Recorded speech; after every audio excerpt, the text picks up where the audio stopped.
nouvelle édition de Carnet de santé avec un focus sur le cancer de l'enfant. C'est l'une des principales causes de décès chez les enfants, en particulier dans les pays à revenus élevés. Au menu, un reportage en RDC suit le cas d'un enfant qui a souffert du cancer et le vécu autour de cette maladie. L'avis d'un expert qui nous aidera à percer le mystère de cette maladie qui reste mal connue. Et nous irons au Sénégal découvrir l'initiative d'un jeune couple qui veut améliorer l'alimentation des enfants. Les détails dans cette édition de Carnet de santé.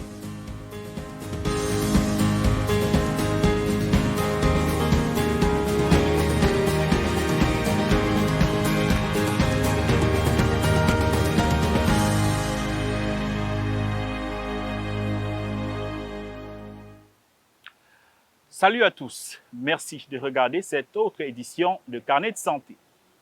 Selon l'Organisation mondiale de la santé, chaque année, un cancer est diagnostiqué chez quelques 400 000 enfants et adolescents de 0 à 19 ans.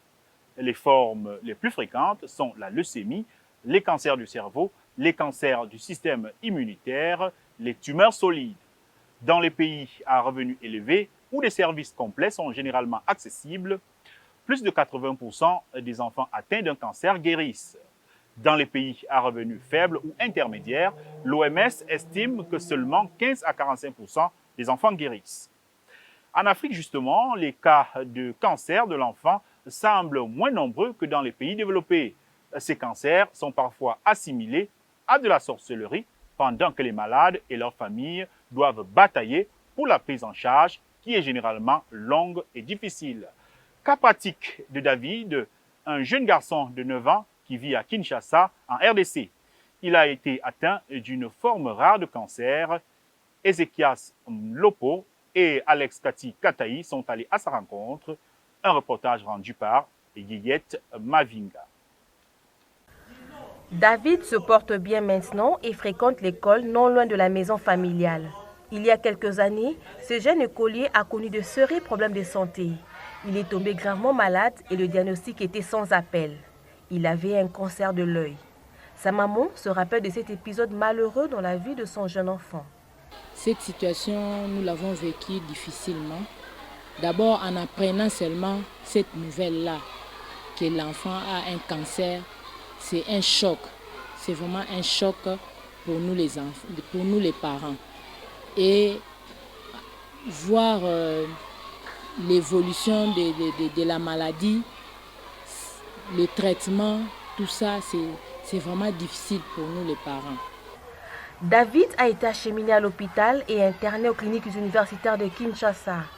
Vite pris en charge, l'enfant suivra les soins pendant près de 5 ans avec 2 mois de chimiothérapie. C'est seulement en février de cette année qu'il a été déclaré totalement guéri. David a suivi un traitement de chimiothérapie pendant plusieurs mois et on allait aux cliniques universitaires, à la pédiatrie chez le docteur Boudiongo. C'est lui qui a soigné l'enfant. 2 semaines après, on devait aller en traitement pendant plusieurs mois. Comme l'enfant est guéri, nous sommes vraiment très contents. Et nous remercions vraiment beaucoup tous ceux qui nous ont aidés, et surtout les médecins qui étaient là toujours à côté de nous pour les soigner. Un enfant souffrant de cancer, le fait peut sembler irréel. C'est d'ailleurs ce qui amène plusieurs parents à en douter l'existence. Souvent très croyants, nombreux sont ces parents qui estiment qu'il s'agit d'un mauvais sort et préfèrent amener leurs enfants dans les églises plutôt qu'à l'hôpital. Dr Aléine Boudiongo, pédiatre aux cliniques universitaires de Kinshasa, rencontre souvent ce genre de situation. La représentation de la maladie dans notre pays, on a plus des éléments négatifs. Donc on vous dit par exemple, le cancer c'est un mauvais sort. Le cancer, c'est quelque chose de mystique. Donc il nous arrive de discuter aussi avec les intellectuels, mais qui répondent catégoriquement pour eux, c'est un mauvais sort. Donc c'est la sorcellerie. Donc ça ne nous aide pas. Le cancer chez l'enfant est différent du cancer chez l'adulte. Le traitement aussi diffère. affirment les spécialistes. Il exige du matériel et des infrastructures de qualité, ce dont le pays manque cruellement en ce moment. On n'a pas les plateaux techniques adéquats pour prendre totalement en charge. Il y a des malades qui vont arriver et d'emblée sont mis en traitement palliatif, peut-être parce qu'on manque de structures. Vous connaissez la situation socio-économique du pays. D'ailleurs, quand on est malade, il faut aller se faire soigner. Il n'y a pas de mutuelle de prise en charge. Donc le problème est quand même, c'est un problème vraiment préoccupant. L'État doit prendre en charge, doit s'impliquer. Par cancer de l'enfant, on entend toute affection maligne survenant chez l'enfant avant ses 18 ans. Ces cancers sont rares et représentent moins de 5% de l'ensemble des cas de cancer selon l'OMS. Le plus fréquent sont les leucémies, les tumeurs du système nerveux central et les lymphomes. Yet Mavinga pour VOA Afrique. À la différence des cancers de l'adulte, la grande majorité des cancers de l'enfant n'ont pas de cause connue. Cette maladie conserve donc de nombreuses zones d'ombre sur lesquelles nous avons requis les éclairages d'un spécialiste. Regardez. Donc, beaucoup de cancers chez l'enfant sont plutôt d'origine génétique. Donc, la génétique va intervenir. Mais la génétique, elle explique beaucoup de choses, mais peut-être elle n'explique pas tout. Il y a des facteurs qui sont environnementaux aussi. Mais en fait, les facteurs environnementaux n'ont pas le même impact parce que c'est des enfants. C'est-à-dire que c'est des facteurs qui vont intervenir sur le long terme. Et donc, en termes de long terme, il faut peut-être 10 ans et plus d'exposition avant que ça n'apparaisse. Donc, ça fait que la majeure partie des cancers chez l'enfant sont d'origine génétique embryonnaire. Donc, il y a des facteurs génétiques, il y a des prédispositions génétiques qui vont faire qu'à un moment donné, l'enfant va présenter un cancer. Un cancer sur 2 chez l'enfant, dans notre contexte d'Afrique noire, est dominé, c'est vraiment dominé par les lymphomes, ce qu'on appelle le lymphome de Burkitt. Après, peut-être on pourra un peu entrer dans certains détails, mais le lymphome de Burkitt, c'est un peu le type même du cancer des ganglions et de la rate, et c'est l'un des cancers les plus fréquents, nous, dans notre contexte. Si vous regardez l'épidémiologie en France ou même aux États-Unis, c'est plutôt les leucémies, les cancers du sang. Ces cancers du sang sont les plus fréquents en Europe. En Europe, donc c'est le cancer du sang tel que la leucémie. La leucémie ici, dans notre contexte, vient peut-être en 4e, 5e position. Donc il n'est pas le plus fréquent. Par contre, le lymphome, qui est le plus fréquent chez nous ici, se retrouvera peut-être en 3e position après leucémie, après les tumeurs du cerveau. Les lymphomes viennent après.